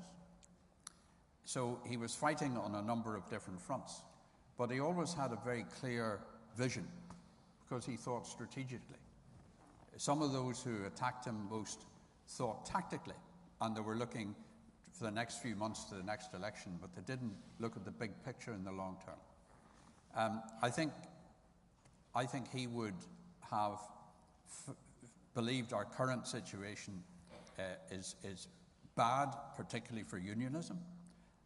We succeeded in taking a position where the building in which the Assembly is located would have been most closely associated with unionism since the 1932 when it was opened. And yet, ironically, it's not nationalists who are keeping the place shut, it's unionists who are keeping the place shut. So it doesn't make sense.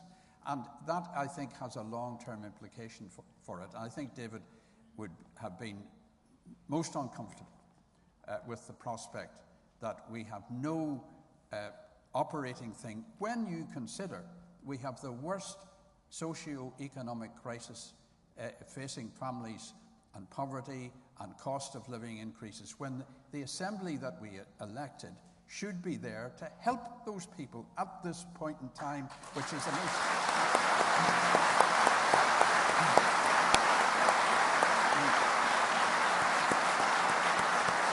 So, it's like having a car and keeping it in the garage. I mean, it doesn't make any sense. So I think that he would have been very uncomfortable with that. And I think the other thing was the way Brexit was negotiated by our own government must have been the worst example of statecraft by the United Kingdom, certainly in my lifetime, and maybe in others as well.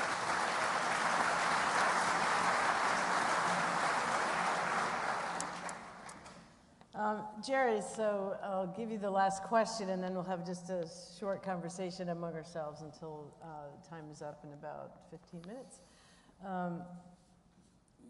Your life has been fighting for republicanism, and the Good Friday Agreement met many of those aspirations. How do you see republicanism going forward, assuming the Good Friday Agreement stays? Look 25 years ahead, and what's your vision, and how should we be preparing for that now? Okay, Nancy, thanks. Just before I answer that, I just want to read into the record the women members of Sinn Féin's negotiating team. Barbara de Bruyn, Siobhan O'Hanlon, Lucilla Brennock, Rita O'Hare, Michelle Gildernew, Chrissy McCauley, Breed Kern, Geraldine Crawford, Don Doyle, Dodie McGuinness, and Sue Ramsey.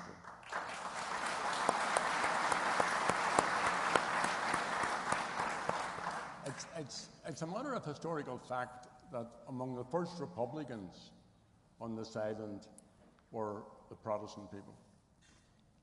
and Northern Protestants played a huge part in all of that. And what Irish republicanism is about essentially is about citizens' rights and about a citizen-centred society.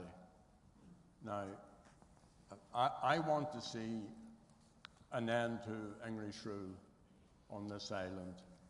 And I hear Reg talking about the current Tory government, and I agree with everything that he says about them. And it's just, I think, a matter of common sense that we can govern ourselves better than anybody from London, govern ourselves better than anyone from outside of this island. So citizen-centred, rights-based, let's start to reimagine the future. You know, we will undoubtedly have a referendum. I don't think it should be a repeat of Brexit. That would be an absolute disaster. I think a start should be made to engage. I understand why unionism tactically won't engage, because they see that as putting their step on the slippery slope. But you know, on an island this size, with a population this size, it doesn't suit to face away from each other. It suits to work together on health, on mental health, on climate change, on infrastructure, on homelessness, on social and economic deprivation, and on regeneration of the economy, and all of those matters. So I think we're into a phase, given all that we've been through, of gentle persuasion, that those of us who want to see that type of vision becoming reality, listening, proactively listening to those who don't, engaging, being flexible about how we proceed in terms of it. And I would just appeal to my Northern Protestant brothers and sisters to look at their own history, particularly here in the county of Antrim and the county of Down, to the role that patriots, mostly Presbyterian, played, and then when they were chased out of the place, went on to play in the independence struggle in your country, in the USA, and went on to become presidents of that United States of America. So I think it's all there for us to discuss, and I think the most important thing is we can now peacefully disagree. There's nothing wrong with disagreeing. There's nothing wrong with somebody putting forward an opinion and somebody putting forward another opinion. Away, maybe 30 years ago, we were involved in private talks with people from mostly church-type people, mostly middle-class church people. And the first discussion was very bruising, was really difficult. But what persuaded me that there was a difference coming about, now this is 30 years ago, was it wasn't a one-off. They came back, we went back. We continued. We didn't agree on everything. In fact, we didn't agree on a huge amount. But we agreed to keep listening to each other's opinions and trying to get some shape of it. So republicanism, or a citizen-centred society, or one in which everybody can be treated on the basis of equality, I think is within our grasp. It will take time. You don't have to rush at it. Just go at it easy, go at it intelligently, and go at it strategically, but listen as much as speaking. Thank you very much.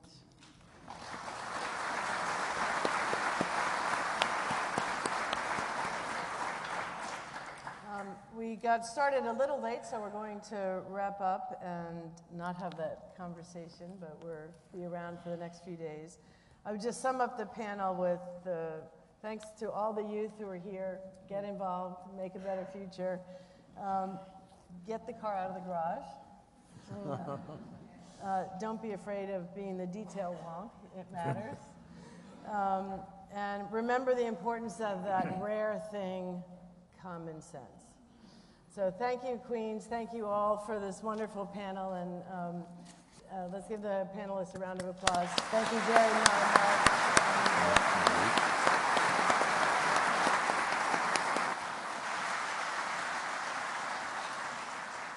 Nancy, thank you so much for that. A little bit of magic there. A fabulous panel. Thank you all very much indeed.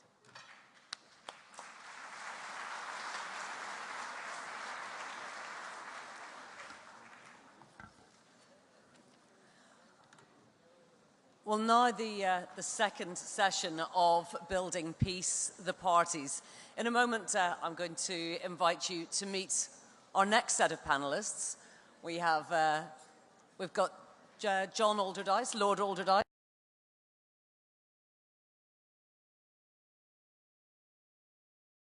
We also have Gary McMichael, who was the leader of the Ulster Democratic Party and its chief negotiator during the talks leading to the agreement. In 1998, he founded his addiction charity, ACERT, which is now a leading provider of drug, alcohol and mental health services across Northern Ireland. Dawn Purvis is also on the panel. She's a former leader of the Progressive Unionist Party and a member of the Legislative Assembly, and also a member of the Equality Commission for Northern Ireland. And finally, Ian Paisley Jr. is the Democratic Unionist Party MP for North Antrim. He has been for the past 13 years. And he's also a graduate of Queen's University, where I believe he studied Irish history and politics. Welcome the panel, please.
Can I say, yeah, Nancy soda bread, just for those who missed.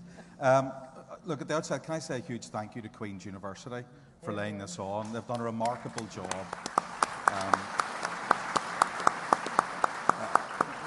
I was coming through the day chatting to some of the staff and all the rest, and most of them have been here since about 4:30, 5 o'clock this morning, and they've shown a major commitment. And it's just not today, it's been weeks in the planning, months in the planning.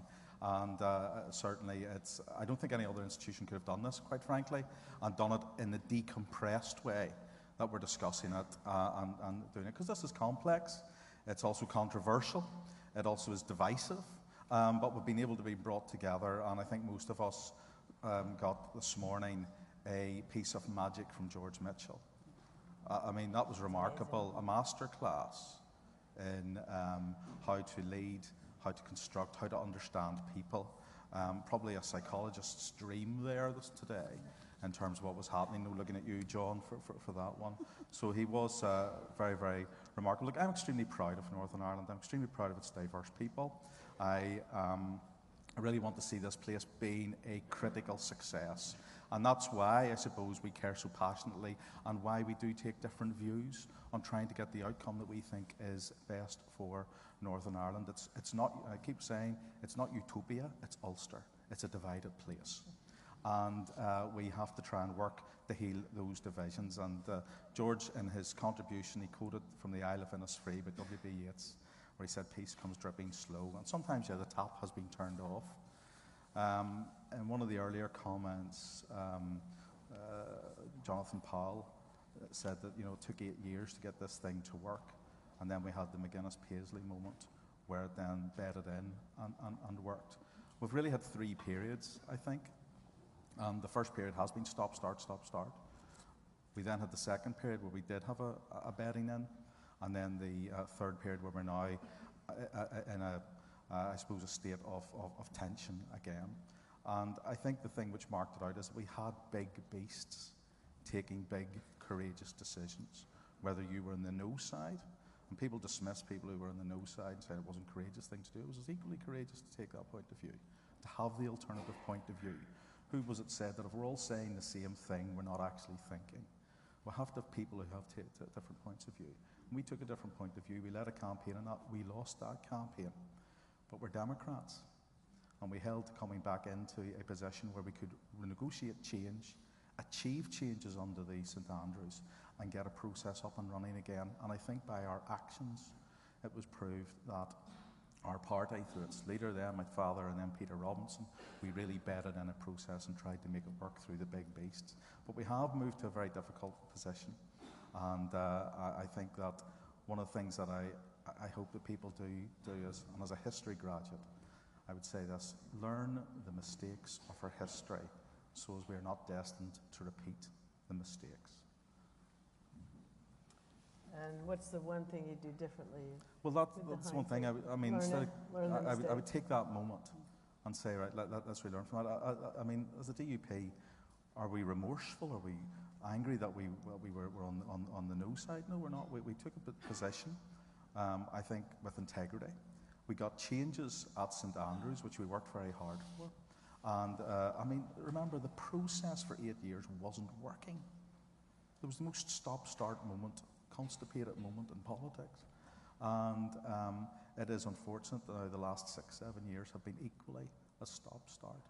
And the trick now is, can we get big beasts back in the field? Can we get decisions working from the bottom up, from the community up? Can we get people engaged? I mean, my community is out of love with the institutions. It's a fact. We can pretend that this thing is all cuddly and we can embrace it. The unionist community that I talk to is out of love with these institutions. And yet these institutions could be the only way to preserve the union. So we've got to work hard at trying to make this thing work better, work smarter. And if people think that's easy, come up and do it. Okay. Good food for thought there. Dawn, what was the magic, what made the magic, and with the benefit of decades, what's one thing you might have done differently looking back? Well, I think, like Ian, we're all praising our alma mater today as Queen's University, doing something special. I'm sure there will all be running about